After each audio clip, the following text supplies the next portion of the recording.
Hinata and Rimuru meet again. The gates of Tempest stood open, but the city was alert. Not with fear, not with hostility, but with silent readiness. A white-flagged envoy approached from the south, her presence unmistakable even from afar. She wore no army colors, no church insignia, just plain, silver-lined armor, a sword at her hip, and eyes that had seen too much. Hinata Sakaguchi had returned. Word of her arrival reached Rimuru before she crossed the outer ward. He didn't panic.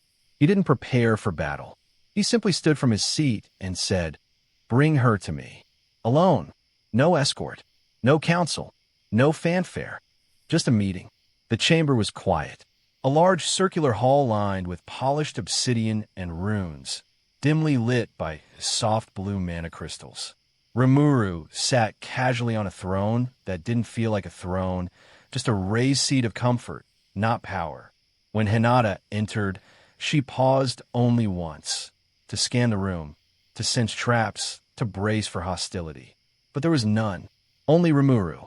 His expression was calm, unreadable. Been a while, he said. Hinata didn't return a smile, but she did nod. Yes, too long. They stood a few meters apart. Once enemies, now something stranger. Not friends, not foes, just two leaders who had finally stopped lying to themselves. "I'm not here to fight," Hinata said plainly. "I figured," Rimuru replied. "You brought no army. I brought no church, either." That mattered more. They sat at a small round table, intentionally unadorned. Tea was served untouched. What followed was less a conversation and more a slow dismantling of walls. Hinata spoke first. "The Holy Church is compromised." She laid it bare.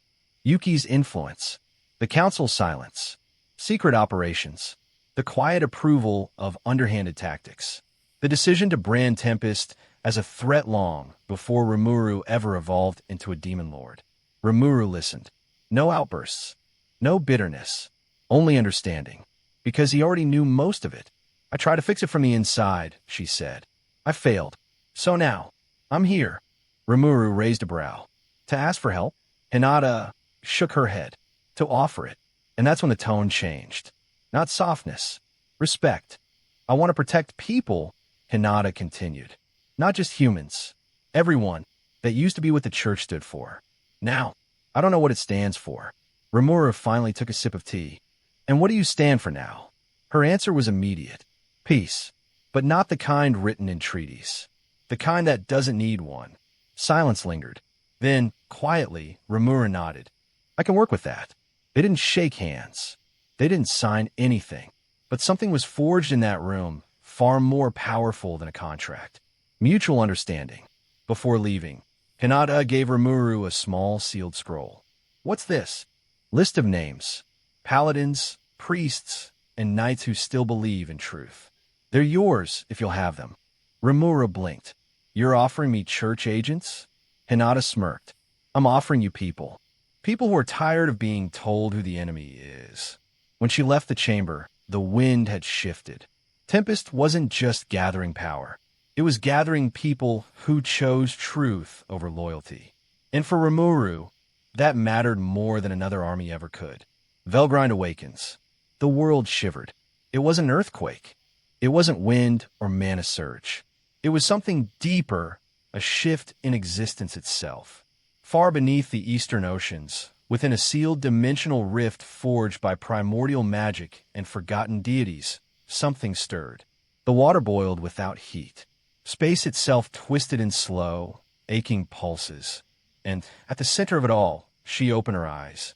Velgrynd, the scorched dragon, sister of Veldora and Velzion, a being not bound by time, but by choice. A self-imposed slumber, until the world was broken enough to need her again. And now it was. Her awakening was not sudden.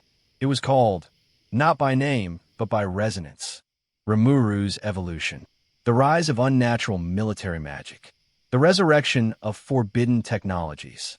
And the slow unsealing of magical barriers buried deep by ancient civilizations.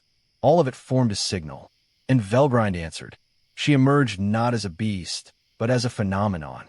Her form, a dragon of endless flame, wings like mirrored firestorms, eyes that reflected the past and future, was far too massive to be seen in one glance. She existed in layers, physical, spiritual, elemental. Where she passed, the sea turned to steam, the sky burned scarlet, and even time seemed to falter. But she wasn't angry. She wasn't vengeful. She was watching. She sensed the names she remembered. Veldora, still alive. Velzer, dormant but aware. Guy Crimson, still in power. Still watching. And now, a new anomaly. Rimuru Tempest. Not a dragon. Not a god. Not a demon. But something else. She spoke aloud, though no one could hear her. So, he really did evolve. You always were reckless, brother. Her voice burned reality around it.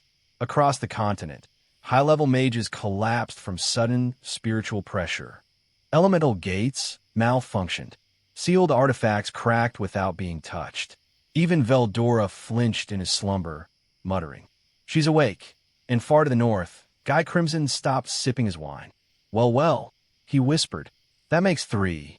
Velgrynd rose from the ocean's burning crater, her wings unfolding across the sky like solar storms. She had no destination yet, no allegiance, but she was moving, because something in the world had changed, and it was pulling her toward it. And as her flames stretched across the horizon, the world below responded. Priests began to panic. Empires initiated emergency magical drills. Even the Eastern Empire, cold and calculated, paused to recalculate its timeline. Velgrynd didn't care. She wasn't coming to fight. She was coming to see what had survived, and whether it was worthy of being spared. Yūki reacts. The instant Velgrynd awakened, Yūki Kagurazaka knew. He didn't censor the way dragons and demons did. He wasn't born of that ancient magic. But his network, his systems, his web of watchers across the continent, all flared at once. Sensors went dark. Mana fields warped. Top-tier adventurers in Empire-controlled zones passed out. And several magical barriers he helped build cracked like glass. Within seconds, Yūki stood alone in his private control room, bathed in crimson emergency light. His personal command orb flickered as if struggling to hold reality. "It's her," he whispered. "Not Rimuru. Not Veldora. The Scorched Dragon.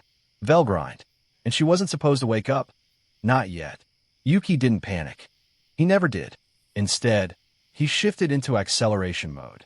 He activated several prepositioned orders through secure magical channels, plans that had been sitting quietly, disguised as merchant contracts, trade pacts, and bureaucratic noise. Now they would move. In the Western nations, sleeper agents hidden inside noble courts and merchant guilds began whispering rumors. Tempest is summoning dragons. Rimuru controls one. Maybe more. Within the Eastern Empire, 3 experimental devices, designed to drain or deflect draconic magic, were activated prematurely. Risky, but necessary. And most dangerously, Yūki gave clearance to a secret project codenamed Ashfall. Its purpose? Cause a localized magical implosion near Tempest's border. Not to destroy, to disrupt, to provoke. If Velgrynd had truly awakened, and if she was heading toward Tempest, then the world needed to believe Rimuru was the cause. Let fear do the rest. Inside his war room, Yūki reviewed one final report, an intercepted message from a foreign scout who had witnessed Velgrind's emergence. The sky turned red. The ocean boiled. I saw her eyes. She's not just a monster. She's history made fire. Yūki chuckled. History's coming alive, huh? Then let's make sure we write the next chapter. In truth, he wasn't afraid of Velgrynd. He was afraid of what her presence would change. Dragons didn't obey politics. They didn't play games. They were chaos incarnate. And Rimuru, whether he knew it or not, was now caught in a current that could pull down gods and nations alike. So Yūki did what he always did best. He turned the chaos into a weapon. Not to kill Rimuru, to corner him. Because when the world believes you command dragons, you're no longer a demon lord. You're a threat to existence. Tempest's strategic council. The air in the Tempest war room was heavy, not with panic, but with awareness. Something fundamental had changed in the world. The mana currents around the continent had shifted. Long-distance teleportation was unstable. Elemental flows fluctuated. Cities as far as Veldora reported magical storms in broad daylight. And at the center of it all was a name, Velgrynd. The council chamber, reinforced with anti-scrying and dimensional shielding, hummed quietly as Rimuru took his seat at the head of the long, rune-inscribed table. Around him sat Tempest's most trusted, Rimuru, Shuna, Soai, Diablo, Cheyenne, and Veldora, though the last remained oddly silent. Raphael spoke first. Threat level recalibration complete. Dragon class entity confirmed. Identity, Velgrynd, Scorched Dragon. Awakening complete. Vector, unknown. Rimuru scowled. If she's anything like Veldora before, we may need to act fast. Cheyenne cracked her knuckles. Or get burned fast. Veldora, unusually quiet, finally muttered, "She's not like me. She doesn't play." That silenced the room. Rimuru looked at him. "You knew she'd awaken?" Veldora avoided his gaze. "I hoped she wouldn't." Raphael continued. Geopolitical destabilization predicted. Yūki has initiated contingency maneuvers. Eastern Empire activity spike detected. Hostile intent likely indirect, via disinformation and engineered conflict. Rimuru rubbed his temples. "So, we're about to be blamed for waking her." "Confirmed." So I spoke next. "We've intercepted false reports being spread in allied nations. They're already painting Tempest as the trigger." Diablo narrowed his eyes. "Shall I begin preemptive neutralization?" Rimuru shook his head. "No assassinations. Not yet. We need to stay ahead without turning into the monsters they want us to be." Rimuru leaned forward. "Then what's our move?" Rimuru stood, and he did something unusual.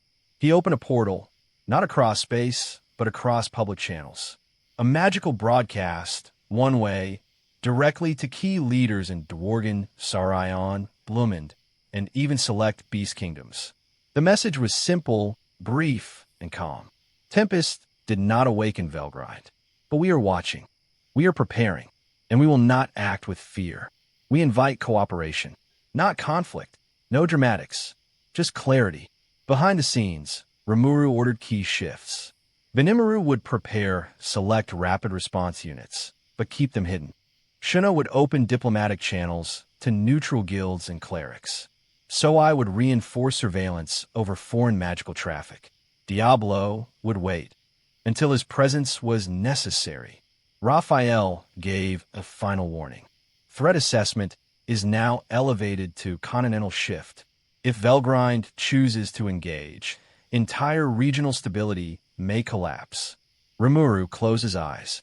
One move too early, and the world would turn on him. One move too late, and it would turn to ash. So like a true king, he played the middle. Final line, spoken only in his thoughts. "You've awakened, Velgrynd. Now let's see if the world can survive you, without destroying me first." Whispers of another true dragon. The world was already trembling from Velgrynd's return. But deep within the labyrinth, another ripple stirred. It began not with magic, but with memory. Veldora, lounging in his private floor deep underground, suddenly froze mid-meditation. His eyes widened, not in fear, but in something closer to recognition. That presence, it's not just Velgrynd.